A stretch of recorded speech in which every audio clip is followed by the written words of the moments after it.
ఇంట్లో అందరూ కూర్చొని భోజనం చేస్తూ ఉంటారు. ఇంతలో సూర్య అయితే జ్యోతితో ఇలా అంటూ ఉంటాడు. ఏంటి జ్యోతి, మనం ఒక కేసు గురించి వాదిస్తున్నాం కదా, ఆ కేసుని నువ్వే కదా టేకప్ చేసావని చెప్పి అంటూ అలా కేసు గురించి అయితే సూర్య మాట్లాడుతూ ఉంటాడు. ఇంతలో జ్యోతి అయితే మాత్రం భోజనం చేస్తుందే కానీ అక్కడైతే తను మాత్రం యాక్సిడెంట్ జరిగిన విషయం గురించి ఆలోచిస్తూ అదే పరధ్యానంలో ఉంటుంది. ఇక సూర్య ఎన్ని మాటలు చెప్పినా సరే జ్యోతి మాత్రం అవి అస్సలు పట్టించుకోకుండా తనైతే ఆ యాక్సిడెంట్ జరిగిన గురించే దాని గురించే ఆలోచిస్తూ ఉంటుంది. ఇక సూర్య అయితే ఏంటి జ్యోతి, నువ్వేమంటావు చెప్పు అని చెప్పి కేసు గురించి అయితే అడుగుతూ ఉంటాడు.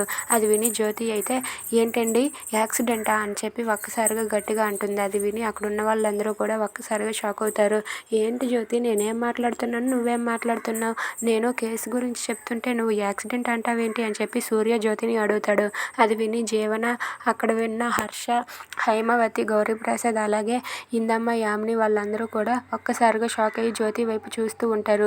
ఏంటి జ్యోతి ఏం మాట్లాడుతుంది, సూర్య ఒకటి చెప్తే జ్యోతి ఒకటి అంటుంది ఏంటి, యాక్సిడెంట్ అంటుంది ఏంటి, యాక్సిడెంట్ ఏమైనా జరిగిందా అని చెప్పి ఇందమ్మ, యామిని వాళ్ళైతే ఆలోచిస్తూ ఉంటారు. ఇక అది విని జ్యోతి ఇలా అంటూ ఉంటుంది. యాక్సిడెంట్ అన్నానా, అదేం కాదండి, ఏం అడుగుతున్నారు మీరు చెప్పండి అని చెప్పి జ్యోతి అంటూ ఉంటుంది. అది విని సూర్య ఇలా అంటూ ఉంటాడు. ఏంటి జ్యోతి, ఇంతవరకు నేను చెప్పింది ఏది నువ్వు వినలేదా, నువ్వు ఏంటి అంత పరధ్యానంలో ఉన్నావు, దేని గురించి నువ్వు ఆలోచిస్తున్నావు చెప్పు జ్యోతి అని చెప్పి సూర్య జ్యోతిని అడుగుతూ ఉంటాడు. అది విని జ్యోతి అయితే అయ్యో, నేను యాక్సిడెంట్ గురించి బయటికి ఏమైనా చెప్పేశానా ఏంటా, అయినా నేను దాని నుండి ముందు బయటపడాలి అని చెప్పి జ్యోతి అనుకుంటూ ఉంటుంది. అయినా ఇప్పుడు ఈయనకి చెప్పే పరిస్థితుల్లో నేను లేను అని చెప్పి జ్యోతి అనుకుంటూ ఉంటుంది. Thanks for watching friends. Please subscribe our channel.